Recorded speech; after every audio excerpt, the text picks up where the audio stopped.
Hello friends, स्वागत है आपका ट्रेडिंग साइकोलॉजी पीकेएन में। और यह है 23 दिसंबर 2025 after market analysis. We are not SEBI registered. तो गाइस देखते हैं निफ्टी 50 को। तो जैसे कि आप देख रहे हैं निफ्टी 50 ट्रेड कर रहा है 26,177 पे।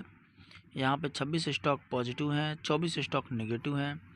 अगर इसके डे के चार्ट की बात करूँ तो जिसका आप यहाँ पे जो डे का चार्ट देख रहे हैं, यहाँ पे कहीं ना कहीं यहाँ पे प्रॉफिट बुकिंग हुआ है।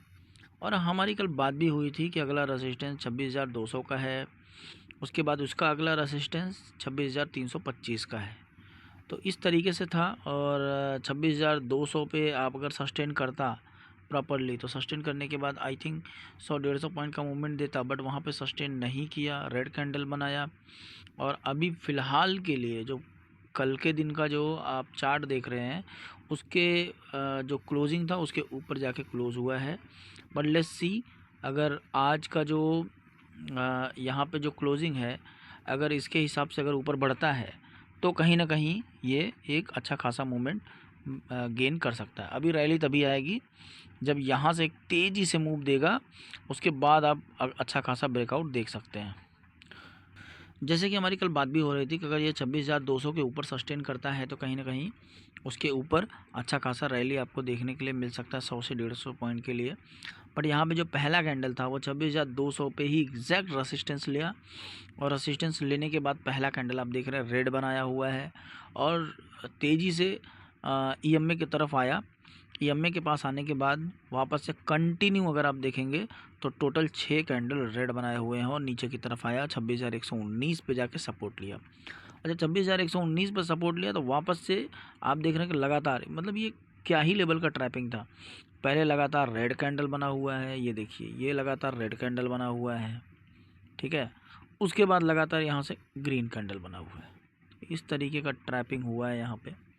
और ऐसे सिचुएशन में क्या ही पैसा बनेगा अगर आप यहाँ पे मान के चलिए, ये जब यहाँ पे तोड़ा है, इसके नीचे अगर आप ट्रेड ले लेते तो आपका पैसा बन जाता, स्कैल्पिंग किए होते तो। और अगर जब वापस से जब यहाँ पे जाके तोड़ के जब ऊपर गया है और इस टाइप का कैंडल बनाया है, ऐसा कैंडल बनाया हुआ है रेड वाला, जो ऊपर से आप देख रहे हैं इसको, ऊपर का जो ये हैंगिंग, ये एक टाइप का हैंगिंग कैंडल है। तो आप बताइए इस कैंडल को क्या बोलते हैं। तो ऐसे ऐसे कैंडल में निकलना ही बुद्धिमानी रहता है। बट क्या हो जाता है कि अगर आप मान लीजिए कहीं यहाँ पे कहीं ट्रेड लिए होते, यहाँ पे कहीं ट्रेड लिए हैं, या फिर यहाँ पे कहीं पे ट्रेड लिए हैं, ये सोच के लिए हुए कि ये चलो यहाँ तक तो जाएगा, इस वाले लेवल तक तो जाएगा, ये वाले लेवल तक। बट क्या हुआ कि वहाँ पे ऐसा कैंडल बनाने के बाद, आपका फिर वहाँ पे जो तेज़ी से जो नीचे की तरफ जो आपका ये कैंडल आया हुआ है, तो ऐसे सिचुएशन में क्या हो जाता है, पूरा प्रीमियम आपका ख़त्म हो जाता है। तो जो आपका जो रैली दिखता है ना, वो रैली चला जाता है। तो ऐसे सिचुएशन में पैसा नहीं बन पाता। और वापस से देखेंगे तो फिर वापस से यहाँ पे कंसोलिडेट किया और उसके बाद फिर वापस से ऊपर की तरफ का कैंडल बनाया। तो यहाँ पे भी स्कैल्पिंग आपका कर सकते थे, एक स्कैल्पिंग बन रहा था यहाँ पे। बट आप देख रहे हैं ध्यान से, ये देखिए 26,200। अगर मान लीजिए मैं पहले कैंडल को मार्क कर लेता हूँ कि चलो पहले कैंडल को तोड़ेगा तब मैं कॉल में बैठूँगा, और या फिर ये 2002 मतलब 26,119 ये जो सपोर्ट लिया, या तो फिर इसके नीचे जाएगा तब मैं ट्रेड लूँगा।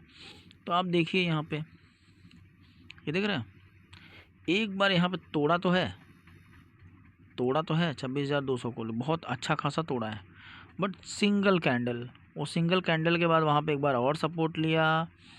सपोर्ट लेने के बाद किसी को लगा होगा कि अरे यार, ये तो ये देख रहे हैं, ये कैंडल, ये देखिए क्या गजब का कैंडल बना हुआ है। ये वाला जो बीच में जो कैंडल दिख रहा है आपको, ये वाला, ऐसे कैंडल में लोग क्या करते हैं, सोचते हैं कि चल भाई ये इसी कैंडल पे मैं अपना कॉल ले लेता हूँ। अगर ऐसा सोच के किसी ने कॉल ले लिया होगा मान लीजिए, तो एक कैंडल यहाँ पे सब्र किया होगा वो, बराबर। उसके बाद तुरंत दूसरी कैंडल रेड बनी, कंफ्यूज करने के लिए फिर ग्रीन कैंडल बनी। उसके बाद अगर सामने वाले ने अभी भी सब्र किया होगा कि चलो ईएमए के ऊपर है ये ग्रीन वाली कैंडल, अब हो सकता है यहाँ से कंटिन्यूटी दिखाए और 26,200 के ऊपर है, और तो ऐसा हो सकता है कि ये तेज़ी से ऊपर की तरफ जाएगी। बट भाई साहब ये जो रेड कैंडल आप देख रहे हो, इसने तो पूरा माहौल ही बिगाड़ दिया। तो ऐसे सिचुएशन में तगड़ा लॉस हो जाता है, इसीलिए स्टॉप लॉस लगाना बहुत इंपॉर्टेंट हो जाता है। और फिर उसके बाद यहाँ से कुछ रैली बनी नहीं और मार्केट क्लोज हो गया। तो आप बताइए, आपने किस में ट्रेड किया, क्या सोच के किया? निफ्टी 50 देख के ट्रेड किया या बैंक निफ्टी देख के ट्रेड किया या क्या सोच के ट्रेड किया? तो गाइस सेंसेक्स को भी देख लेते हैं। सेंसेक्स 85,524 पे क्लोज़ हुआ है। 42 पॉइंट नीचे आके क्लोज़ हुआ है। 13 स्टॉक पॉजिटिव थे, 17 स्टॉक नेगेटिव थे।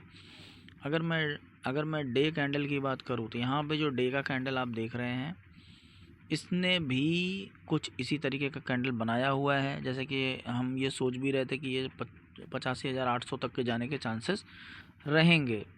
अगर ये यहाँ इसको ब्रेकआउट करता है तो जाने के चांसेस रहेंगे। बट जो पहला कैंडल ही साथ नहीं दिया, आपको दिखाता हूँ मैं।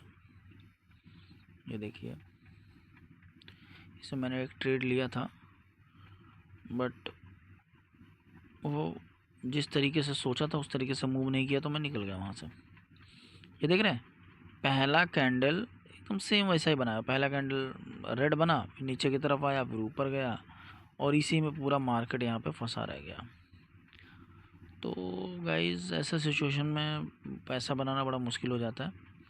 तो ऐसे सिचुएशन में क्या होता है कि आप क्या सोच के ट्रेड कर रहे हैं, क्या देख रहे हैं, ईएमए देख रहे हैं, या फिर सपोर्ट रेजिस्टेंस देख रहे हैं, या फिर आप प्राइस एक्शन पे ट्रेड कर रहे हैं। डे हाई, डे लो, previous day high, previous day लो, दुनियादारी बहुत सारा रहता है। तो आप क्या सोच के ट्रेड करते हैं, आप ज़रूर बताएं कमेंट में। तो आइए बैंक निफ्टी को भी देख लेते हैं।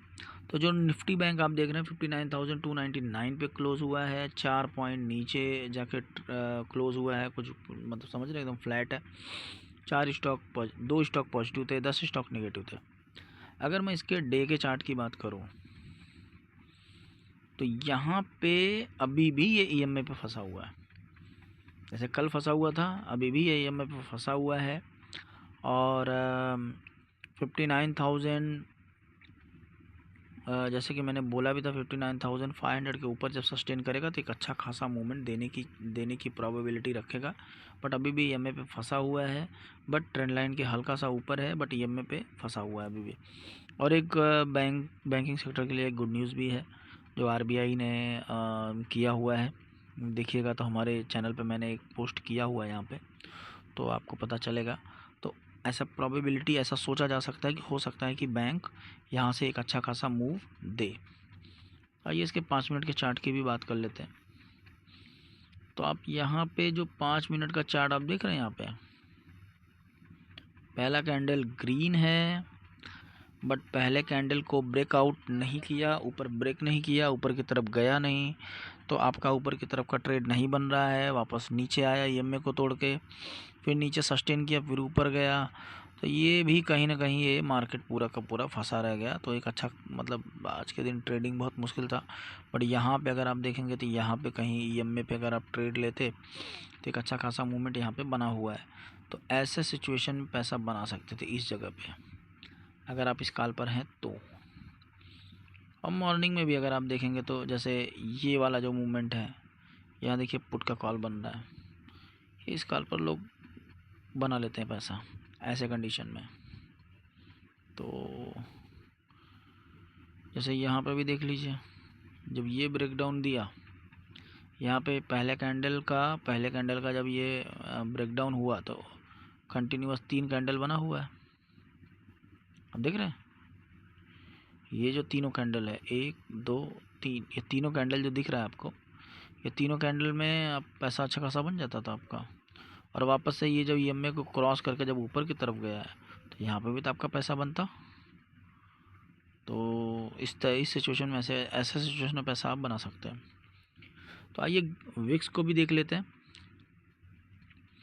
तो आज एक अच्छा खासा मूवमेंट क्यों नहीं दिया, इसका सबसे बड़ा एक ये भी रीज़न है, जिसको बोलते हैं हम लोग इंडिया विक्स। तो इंडिया विक्स आप देख रहे हैं 3% डाउन था, 9.38 पे ये ट्रेड कर रहा है। तो ऐसे सिचुएशन में क्या होता है, वॉलेटिलिटी कहाँ रहेगी, डाउन है वॉलेटिलिटी, 10 के नीचे है, क्या ही वॉलेटाइल रहेगा मार्केट। तो इसके लिए बड़ा तेज़ी से मूवमेंट नहीं दिया जाए। तो लेट्स सी, देखते हैं कल के दिन क्या होता है। अगर मैं गिफ्ट निफ्टी की बात करूं तो गिफ्ट निफ्टी 26,181 पे ट्रेड कर रहा है, 21 पॉइंट नीचे ट्रेड कर रहा है।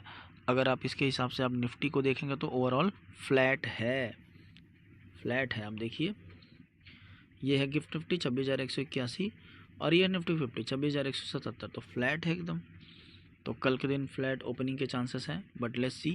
गिफ्ट निफ्टी का मैं भरोसा नहीं करता हूँ, मॉर्निंग में देखेंगे कि किस तरीके से क्या होता है, तो उसके हिसाब से ये आप आगे बढ़ सकते हैं। तो आप बताइए, आपने निफ्टी 50 में ट्रेड किया, सेंसेक्स में ट्रेड किया, या फिर बैंक निफ्टी में ट्रेड किया? किस में आपने ट्रेड किया, या फिर स्टॉक ऑप्शन में ट्रेड किया, या फिर स्टॉक्स में ट्रेड किया, और क्या देख के ट्रेड किया आपने, ज़रूर कमेंट में बताएं।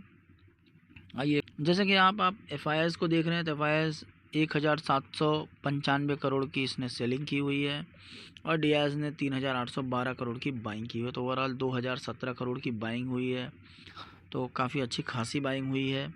तो लेट्स सी, देखते हैं कि कल के दिन मार्केट किस तरीके से ओपन होता है और किस तरीके से बढ़ता है। तो गाइस, कभी भी ट्रेड करें तो अपने फाइनेंशियल एडवाइजर से ज़रूर पूछें, सोच समझ के ट्रेड करें, बिकॉज ट्रेडिंग में लॉस होने के चांसेस बहुत ज़्यादा होते हैं, ज़्यादातर लोग लॉस करते हैं। तो आप सोच समझ के ट्रेड करें, अपने फाइनेंशियल एडवाइजर से ज़रूर पूछें, और ऐसे जानकारी के लिए मेरे चैनल को सब्सक्राइब करें, फॉलो करें और कमेंट करें। Thank you so much, have a great day, thank you.